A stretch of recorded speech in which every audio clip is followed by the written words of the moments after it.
Assalamualaikum warahmatullahi wabarakatuh. Waalaikumsalam.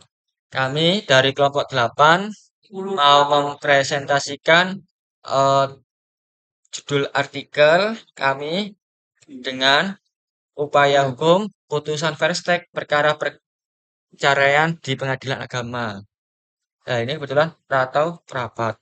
Nah, abstrak, Verstek merupakan putusan yang dijatuhkan hakim tanpa kehadiran tergugat di persidangan meskipun tergugat telah dipanggil secara patut oleh jurusita pengadilan. Oleh sebab itu, hakim dapat memutus perkaranya dengan putusan Verstek. Pendahuluan latar belakang dewasa ini teknologi informasi sudah secara harfiah manusia diciptakan oleh Allah SWT hidup berpasang-pasangan melalui perkawinan. Perkawinan merupakan suatu peristiwa penting dalam kehidupan manusia. Karena perkawinan tidak saja menyangkut pribadi kedua calon suami istri, tapi juga menyangkut urusan keluarga dan masyarakat. Pada umumnya, perkawinan dianggap sebagai sesuatu yang suci dan karenanya setiap agama selalu menghubungkan kaidah-kaidah perkawinan dengan kaidah-kaidah agama. Nah, perkawinan juga merupakan suatu cara yang dipilih Allah sebagai jalan bagi manusia untuk beranak dan melestarikan hidupnya. Setelah masing-masing pasangan siap melakukan peranan yang positif dalam mewujudkan tujuan perkawinan. Perkawinan menurut syariat Islam setidaknya akan satu membuat hubungan antara laki-laki dan perempuan menjadi terhormat dan saling meridhoi. Dua, memberikan jalan yang paling sentosa pada seks sebagai naluri manusia. Memelihara keturunan dengan baik dan menghindarkan kaum wanita dari penindasan kaum laki-laki. Tiga, membuat pergaulan suami istri berada dalam naungan naluri keibuan dan kebapaan sehingga akan melahirkan anak keturunan yang baik sebagai generasi penerus misi kekhalifahan. Nah, empat, menimbulkan suasana yang tertib dan aman dalam kehidupan sosial. Eh, dalam menjalani bahtera rumah tangga tidak selamanya harmonis sebagai yang diangan-angankan. Lanjut, langsung saja.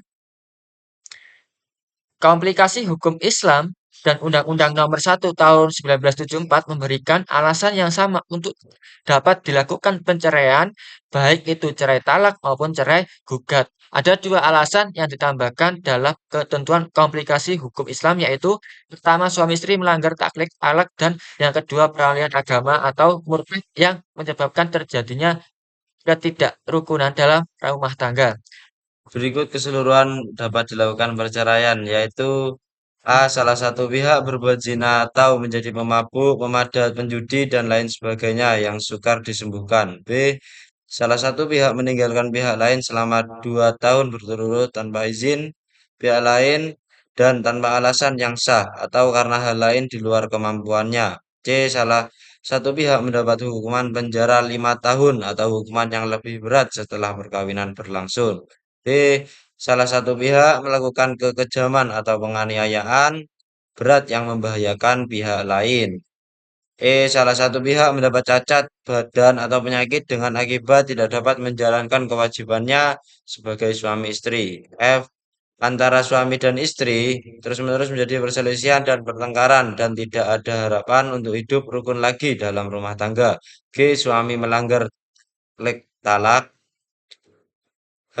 Peralihan agama atau murtad yang menyebabkan terjadinya ketidakrukunan dalam rumah tangga. Dalam hal pengajuan gugatan cerai ataupun permohonan cerai talak kepada peradilan agama yang mana ketika majelis hakim memeriksa perkara gugatan perceraian secara patut maka hakim akan memutuskan dengan putusan Verstek. Putusan Verstek berkaitan dengan ketentuan pasal 125 ayat 1 HIR berdasarkan pasal 125 ayat 1 HIR, hakim berwenang menjatuhkan putusan di luar hadir atau tanpa hadirnya tergugat dengan syarat A. Tergugat atau para tergugat kesemuanya tidak datang pada hari sidang yang telah ditentukan atau tidak mengirim jawaban. B. Tergugat atau para tergugat tersebut tidak mengirimkan wakil atau kuasanya yang sah untuk menghadap atau tidak mengirimkan jawaban. C. Tergugat atau para tergugat tersebut telah dipanggil dengan sah dan patut. G. Gugatan beralasan dan berdasarkan hukum. Metode penelitian. Metode yang digunakan dalam penulisan ini dengan metode normatif empiris, yaitu merupakan metode penelitian yang dalam hal ini menggabungkan unsur hukum normatif, kemudian didukung menggabungkan data yang diperoleh di lapangan. Dalam metode normatif empiris ini mengimplementasi ketentuan hukum normatif, undang-undang dalam setiap peristiwa hukum tertentu yang terjadi dalam suatu masyarakat. Jika tergugat telah dipanggil secara resmi dan patut, tetapi tergugat tidak hadir dan tidak mengirimkan wakilnya dalam sidang yang telah ditetapkan sebagai majelis hakim, mengambil putusan perstek meskipun penggugat bersandar pada dua hukum. Perkara yang sudah diputus dengan perstek dianggap secara formal dan material sudah selesai diadili. Dasar hukum putusan perstek. Putusan perstek dalam Pasal 149 ayat 1 RBG menyebutkan bahwa bila pada hari yang telah ditentukan tergugat tidak datang meskipun sudah dipanggil dengan sepatutnya dan juga tidak mengirimkan wakilnya, maka gugatan dikabulkan dengan tanpa kehadiran Fastek kecuali bila ternyata menurut pengadilan negeri itu bahwa gugatan tidak mempunyai dasar hukum atau tidak beralasan. Kesimpulan, berdasarkan uraian dari bab sebelumnya, dapat diambil kesimpulan sebagai satu berikut.